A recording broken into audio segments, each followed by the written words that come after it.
अब आते हैं भाग 2 जो कि हिंदी है और इसमें लिखा है आदिम आर्य घुमक्कड़ ही थे, यहाँ से वहाँ वे घूमते ही रहते थे, घूमते भटकते ही वे भारत पहुँचे थे। यदि घुमक्कड़ी का बना उन्होंने न धारण किया होता, यदि वे एक ही स्थान पर रहते तो आज भारत में उनके वंशज न होते। भगवान बुद्ध घुमक्कड़ थे, भगवान महावीर घुमक्कड़ थे। वर्षा ऋतु के कुछ महीनों को छोड़कर एक स्थान में रहना बुद्ध के वश का नहीं था।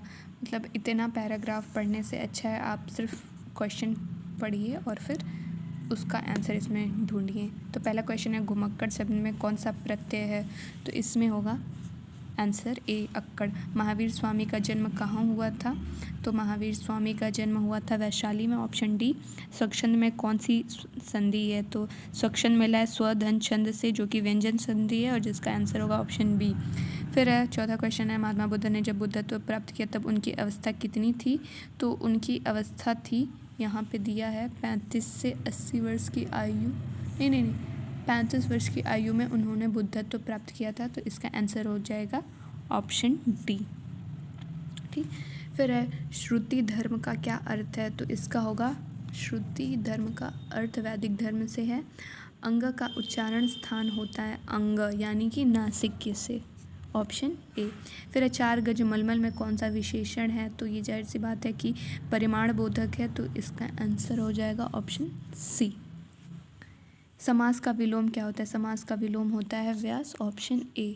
फिर है शून्य का तत्सम रूप क्या है, तो इसका हो जाएगा शून्य यानी कि शून्य। आँख की किरकिरी होने का अर्थ है, आँख की किरकिरी मतलब अप्रिय लगना, इसमें ऑप्शन ए और सी दोनों दिया है, तो आप लगा सकते हैं अप्रिय यहाँ तक कि।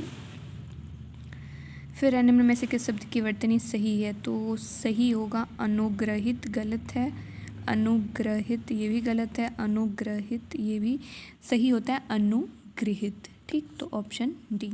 निम्नलिखित में से शुद्ध शब्द है पैतृक, हमेशा पैतृक ऐसे त के ऊपर ऐसे लगाते हैं, तो ये सही है ऑप्शन डी।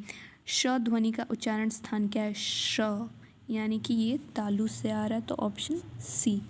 फिर है क्वेश्चन नंबर 14, अत्यंत शब्द में प्रयुक्त उपसर्ग है, तो अति होगा, अति धन अंत से मिला है तो अति, इसका ऑप्शन भी सही है। उपत्यका का अर्थ है, उपत्यका मतलब पर्वत के पास की भूमि, ऑप्शन बी।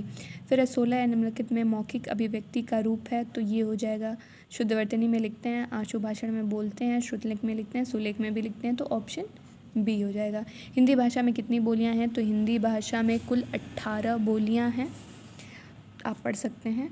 सामाजिक शब्द में मूल शब्द और प्रत्यय, सामाजिक बना है समाज और एक से, तो हो जाएगा ऑप्शन बी।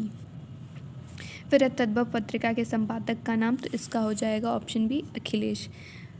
फिर है 20वां नंबर 12 बरस लौ कुकर जीवे अरु 13 लौ GACR, यह पंक्ति किसकी है, तो यह पंक्ति है जगनीक की, ऑप्शन बी।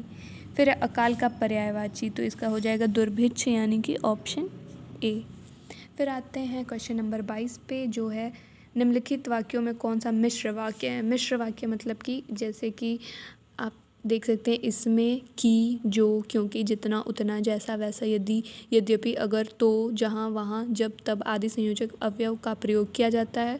तो हम देखते हैं अध्यापकों के सम्मुख छात्र पढ़ते हैं, नहीं होगा, क्या अध्यापकों के सम्मुख छात्र पढ़ते हैं, ये भी नहीं होगा। अध्यापक देखते हैं कि आया, तो ये हो जाएगा अपना मिश्र वाक्य। फिर है प्रश्न 23, जिसकी पूर्व से कोई आशा ना हो, तो इसका हो जाएगा अप्रत्याशित, ऑप्शन डी। मुझसे उठा नहीं गया वाक्य में वाच्य है, मुझसे उठा नहीं गया, ठीक है, तो इसका होगा ऑप्शन सी भाववाच्य। फिर है प्रश्न नंबर 25, निष्कपट शब्द का संधि विच्छेद, तो ये विसर्ग है, तो ऑप्शन ए निधन कपट। फिर है प्रश्न 26, इस देश में हिंदी भाषा का प्रयोग लिखने एवं बोलने में किया जाता है, ऑप्शन बी मॉरिशस। फिर है सूरसागर किस भाषा की रचना है, तो ये अपनी ब्रज भाषा की है, ऑप्शन सी। फिर है वीरों का कैसा हो वसंत, तो ये हम जानते हैं सुभद्रा कुमारी चौहान, ऑप्शन डी। क्षेत्रीय में कौन सा विशेषण है, क्षेत्रीय में अपना गुणवाचक विशेषण है, ऑप्शन ए। फिर है हम चौराहा शब्द में समास है, चौराहा यानी कि 4 आ रहा है, तो ये अपना द्विगु समास हो जाएगा और ये है